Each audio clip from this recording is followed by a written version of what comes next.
نحمدہ و نصلی علی رسول کریم ان اللہ ملائکتہ یصلون علی النبی یا ایھا الذین آمنوا صلوا علیہ وسلموا تسلیما اللہم صلی علی سیدنا شفیعنا مولانا محمد وبارک وسلم۔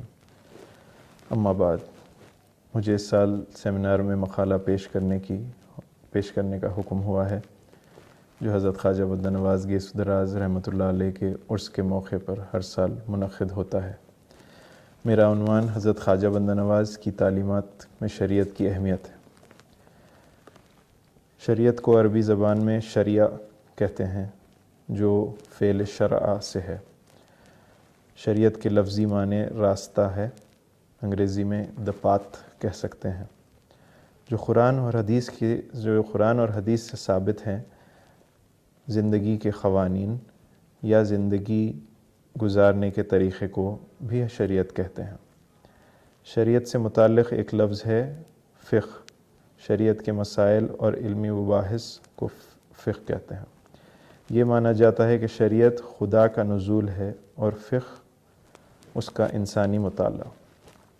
قرآن مجید میں اللہ فرماتا ہے ثم جعلناک علی شریعۃ من الامر فاتبعها ولا تتبع اہواء الذین لا یعلمون، یعنی پھر ہم نے آپ کو دین کے ایک طریقے پر مقرر کر دیا ہے، بس آپ اس کی پیروی کیجیے اور ان کی خواہشوں کی پیروی نہ کیجیے جو علم نہیں رکھتے۔ اور ایک آیت میں اللہ تعالیٰ فرماتا ہے لِكُلِّ جَعَلْنَا مِنْكُمْ بِشَرِيَةٍ وَمِنْهَاجًا، یعنی ہم نے تم میں سے ہر ایک کے لیے ایک شریعت اور واضح راہ مقرر کر دی ہے۔ اسی آیت میں پھر اللہ کہتا ہے فَاسْتَبِقُوا الْخَيْرَاتِ إِلَى اللَّهِ مَرْجِعُكُمْ جَمِيعًا فَيُنَبِّئُكُم بِمَا كُنتُمْ فِيهِ تَخْتَلِفُونَ، یعنی نیکیوں میں ایک دوسرے سے بڑھنے کی کوشش کرو تو سب کو اللہ کے پاس پہنچنا ہے، پھر تمہیں پوچھا جائے گا جس میں تم اختلاف کرتے تھے۔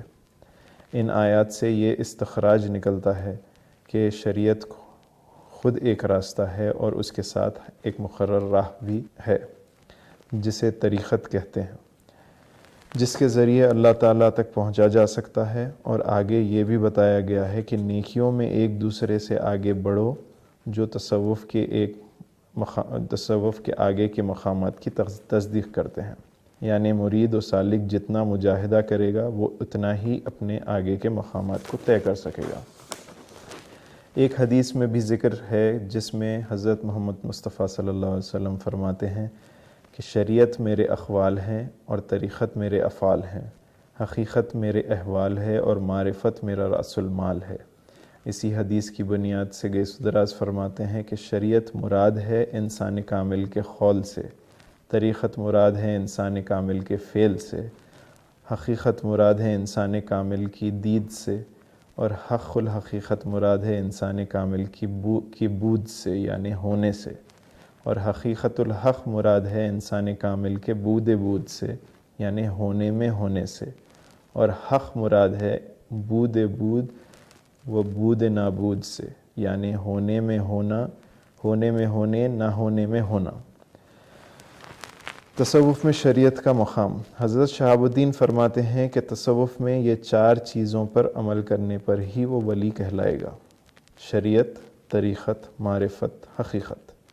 شریعت میں کہتے ہیں کہ مرید یا سالک سب سے پہلے شریعت پہ عمل کرے، یعنی ارکان اسلام پر، کلمہ، نماز، روزہ، زکوٰۃ و حج، اور مرید اس مقام پر اپنے شیخ کو تصور میں رکھے اور مراقبہ کرے، اسی کو اپنے ہر خیالات کی ڈھال بنائیں اور اسی کی روح کو اپنے بچنے کا سبب سمجھیں۔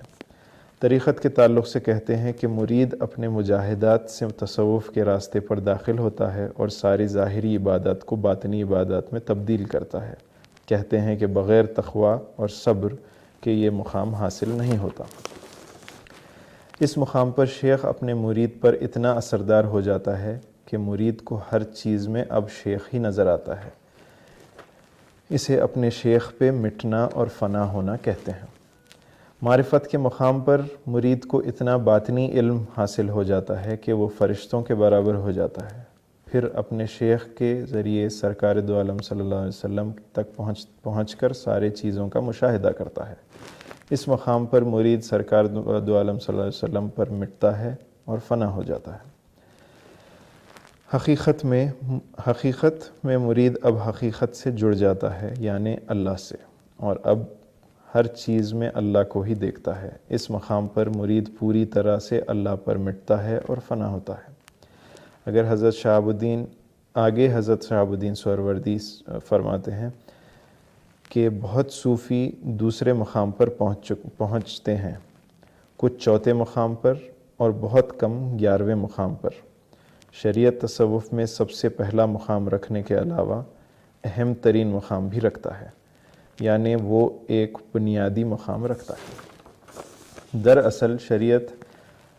دراصل شریعت پر جو سالک ایمانداری سے عمل نہ کرے وہ طریقت کے کسی بھی مقام کو حاصل نہیں کر سکتا۔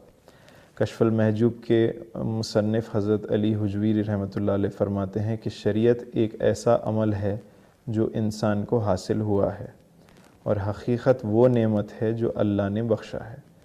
آپ نے یہ بھی فرمایا کہ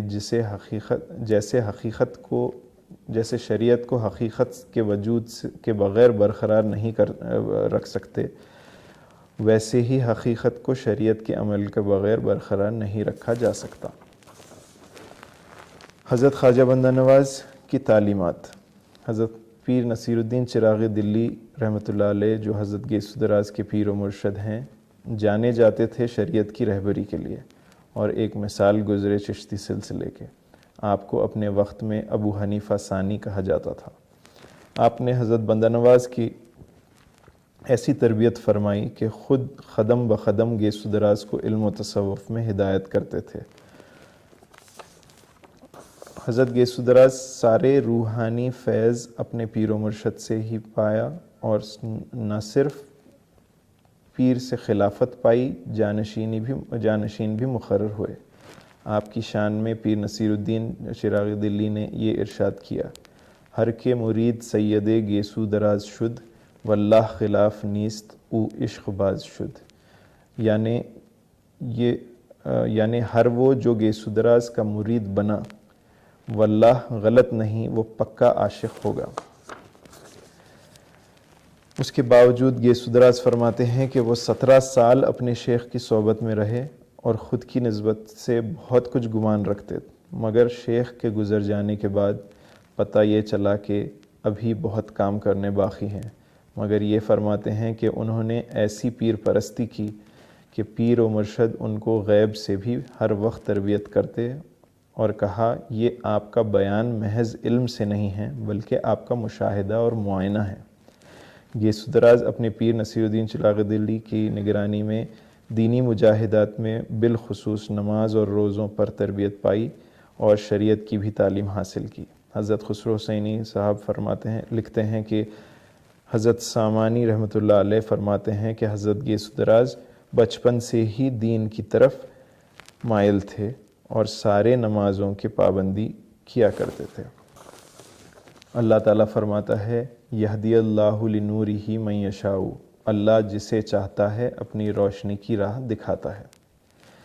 میں نے کوشش یہ کی ہے کہ ابتدائی ارادت کے چند اہم تعلیمات میں شریعت کی اہمیت کو پیش کیا جائے۔ بہت سے بزرگ صوفیوں نے شریعت اور طریقت کے تعلق کو بیان فرمایا ہے، اور سب کا بیان الگ انداز میں پایا گیا ہے، لیکن اس کا مفہوم وہی رہا۔ حضرت گیسو دراز نے واضح طور پر اپنی تعلیمات کو شریعت سے ثابت کیا ہے۔ پروفیسر خلیق احمد نظامی لکھتے ہیں کہ حضرت گیسو دراز کے تعلیمات میں ایک کوشش اور طلب پائی جاتی ہے جو شریعت اور طریقت کو ایک دوسرے سے تعلق بتاتی ہے۔ آپ نے ہر موضوع کے بیان کے ساتھ شرعی مسائل کی بھی وضاحت فرمائی۔ گیسو دراز فرماتے ہیں: جب شیخ کے سامنے حاضر ہو، سر کو زمین پر رکھے مگر اس طرح کے سجدہ نہ ہو، یعنی پیشانی زمین کو نہ لگے بلکہ امامہ کی پیچ زمین پر ٹک جائے۔ حضرت شیخ نصیر الدین رحمۃ اللہ علیہ کی حضوری میں اسی طرح کیا جاتا تھا۔ آپ نے فرمایا کہ جو بھی پیر اپنے مرید سے کہے مرید کو چاہیے کہ وہ اسے بجا لائے، لیکن فرماتے ہیں اپنے پیر کی بات پر مرید غور کرے، اگر شریعت کے موافق ہو تو بلا تأمل اس پر عمل کرے، اور اگر وہ بات سخت منع ہو تو تأمل سے کام لے، لیکن اگر اس میں تھوڑا سا بھی شک یا وہم ہو تو اسے وہ کام کر لینا بہتر ہوگا، کیونکہ پیر ان علوم سے واقف ہوتا ہے جو اس کو خبر نہیں۔ آپ نے بتایا کہ مرید اپنے پیر کو خدا نہ سمجھے، نہ خدا اور پیر کو ایک جانے۔ یہ سدراز پیر و مرید کے تعلق سے بڑی تفصیل بیان کرتے ہیں اور تعلیمات میں اس معاملے کے حدود بھی بتاتے ہیں۔ یہ سدراز نے بے حد تفصیل سے مرید یا سالک کے لیے ہدایات پیش کی ہیں۔ بتایا کہ اگر مرید علم حاصل کرنا چاہے یا اس کا پیر اسے حکم دے تو فقہ اور حدیث و تفسیر کا علم حاصل کرنا چاہیے، اور فرمایا کہ ماخولات وغیرہ میں اپنا وقت ضائع نہ کرے۔ شہرت کے متعلق فرمایا کہ صوفی ہرگز شہرت کی طلب نہ رکھے، نہ وہ پوشیدہ رہنے کی کوشش کرے، کیونکہ کہتے ہیں کہ شہرت کا طلبگار کافر ہوتا ہے، اور جو شہرت کے ڈر سے اپنی عبادات چھوڑ دے وہ منافق ہوتا ہے۔ وضو اور نماز کے بارے میں آپ سخت ہدایات دیتے ہیں، کہتے ہیں کہ وضو کے مستعمل پانی میں علماء کا اختلاف ہے۔ امام اعظم رضی اللہ تعالیٰ عنہ فرماتے ہیں عضو پر سے گزرتے ہی پانی نجس ہو جاتا ہے۔ وضو سے فارغ ہونے کے بعد فوراً رومال سے اعضاء کو خشک کر لیں، اور ہر وضو کے بعد تحیۃ الوضو کا دوگانہ ادا کرنا ضروری ہے۔ یہ سدراز کی تعلیمات سے اندازہ یہ ہوتا ہے کہ طریقت کس طرح شریعت سے آگے کا راستہ بتاتی ہے۔ ہر فرض نماز سے پہلے صوفیہ نیا وضو کرنا ضروری سمجھتے تھے، لیکن حضرت فرید الدین گنج شکر رحمۃ اللہ علیہ ہر فرض نماز سے پہلے غسل بھی کیا کرتے تھے، اور یہ سدراز لکھتے ہیں کہ اگر ممکن ہو تو یہی بہتر طریقہ ہے۔ آپ فرماتے ہیں کہ سالکین طریقت کو چاہیے کہ شہر میں ہو یا جنگل میں ہو، ہر فرض نماز جماعت سے ادا کریں۔ مکروہ وقت کو اہم قرار دیتے ہوئے یہ سدراز بتاتے ہیں کہ اکثر صوفیہ اوقات مکروہ میں بھی نماز پڑھنا اور مراقبہ کرنا بہتر سمجھتے تھے۔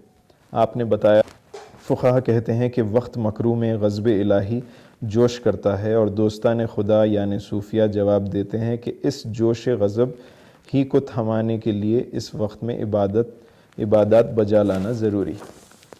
اگر مرید یا سالک غلام ہو تو آپ کہتے ہیں کہ یہ اچھی بات ہے، کیونکہ نہ اس کو روٹی کی فکر، نہ کپڑے کی، نہ اس پر حج فرض ہے، یہاں تک کہ حدود شرعی بھی اس پہ نصف ہے، اور اگر اس کے آقا اس کو خلاف شرعی حکم دے تو وہ قبول نہ کرے۔ فرمایا لا طاعت لمخلوق فی معصیت الخالق، یعنی خالق کی نافرمانی میں مخلوق کی فرما برداری نہیں ہے۔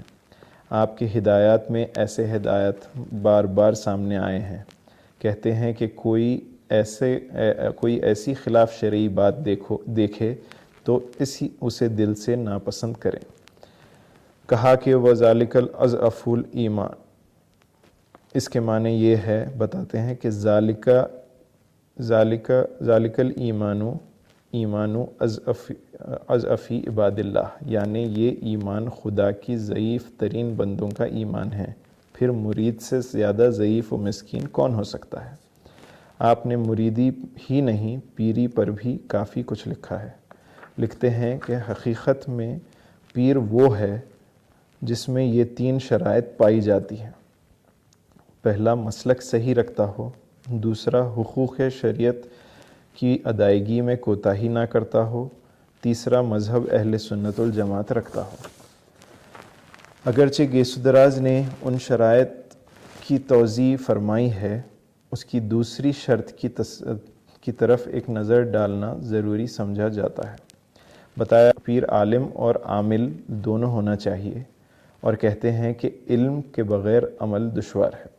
آپ فرماتے ہیں کہ پیر وہی بن سکتا ہے جو فرائض و واجبات سنن اور مستحبات کی ادائیگی میں کوتاہی یا سستی نہ کرے، اور ایسے شخص کے لیے جو مراجع خلائق ہے اس کے لیے جزیات شریعت کا لحاظ رکھنا ضروری ہے۔ ایسے شخص کی ذرا سی بھی بے احتیاطی مریدوں کی گمراہی کا باعث ہوگی۔ حضرت گیسو دراز نے کہ شریعت پر زور رکھ کر تعلیم دینے پر خلیق احمد نظامی نے لکھا ہے کہ اس تفصیل سے سمجھانے کی وجہ سے چشتی سلسلے کے پیر کے سامنے جھکنے اور سماع سننے کے طریقے پر جو کٹر مخالفت تھی وہ تھم گئی۔ سماع پہ مختلف سلاسل میں بھی تفرقہ ہے، لیکن حضرت گیسو دراز سماع کو پسند فرماتے، ایک بڑی عبادت کا درجہ دیتے۔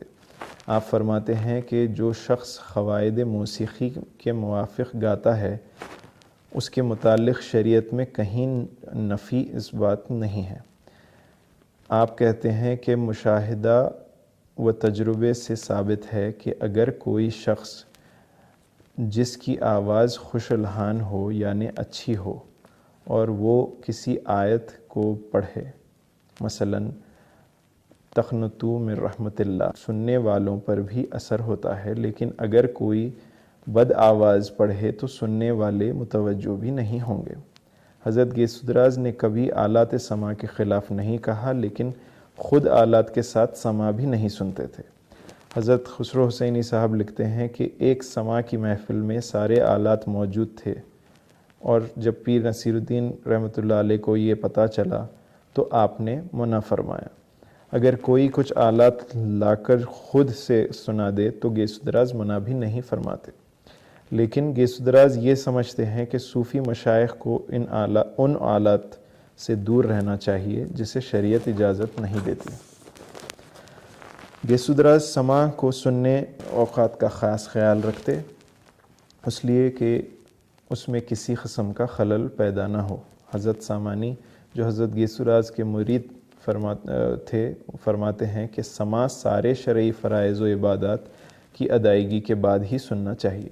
سماع اگرچہ حضرت گیسو دراز کے نزدیک ایک بہت اہم مقام رکھتا تھا، لیکن سماع کبھی فرائض کو چھوڑ کر نہیں سنا گیا، جبکہ گیسو دراز فرماتے ہیں فتح کار من بیشتر در تلاوت و سماع بود، یعنی آپ کو جو مقام حاصل ہوا اس کی بڑی وجہ تلاوت قرآن اور کثرت سے سماع سننا تھی۔ ایک واقعہ کا بیان حضرت خسرو حسینی صاحب فرماتے ہیں کہ کچھ علماء نے فیروز شاہ تغلق سے شکایت کی کہ لوگ حضرت گیسو دراز کے سماع کے وقت سجدے کرتے ہیں، تو فیروز شاہ نے حضرت گیسو دراز سے درخواست کی کہ وہ سماع خلوت میں سنیں۔ تب سے ہی گیسو دراز سماع ایک اندر کمرے سے اور سنتے اور باقی حاضرین چلمن کے پیچھے سے سنا کرتے تھے۔ گیسو دراز نے سماع کو فقہی ترازو میں جانچا اور اسے 4 قسم میں تقسیم کیا ہے: حلال، حرام، مکروہ، مباح۔ جہاں سننے والے خاص توجہ حقیقت کی طرف رکھتے ہیں تو یہ حلال ہے، اگر سننے والے اپنا خیال دنیاوی خواہشات کی طرف رکھتے ہیں تو یہ حرام ہے، اگر سننے والے اپنا خیال حقیقت اور دنیاوی امور کے بیچ رکھتے ہیں تو یہ مکروہ ہے، اگر خیالات و توجہ دنیا کی طرف کم اور حقیقت کی طرف زیادہ ہے تو یہ مباح ہوگا۔ حضرت گیسو دراز نے اپنے تعلیمات اور ہدایات میں شریعت کو طریقت اور حقیقت سے جوڑ رکھا ہے۔ اس مقالے میں موجودہ حالات کے مد نظر ابتدائی ارادت کے موضوعات پر ہی روشنی ڈالنے اور مقالے کے عنوان پر کھرا اترنے کی کوشش کی گئی ہے۔ آخر میں یہ آسان سی مثال بتائی گئی ہے جس میں گیسو دراز فرماتے ہیں کہ یہ عقیدہ نہ رکھو کہ شریعت طریقت اور حقیقت ایک دوسرے سے الگ ہے۔ کہتے ہیں کہ دیکھو، بادام کے اندر 3 چیزیں ہیں: پوست، مغز اور روغن۔ تینوں ایک دوسرے سے جدا نہیں بلکہ ایک دوسرے کا خلاصہ ہے، یعنی پوست کا خلاصہ مغز ہے اور مغز کا خلاصہ روغن ہے۔ اسی طرح شریعت کا خلاصہ طریقت ہے اور طریقت کا خلاصہ حقیقت ہے۔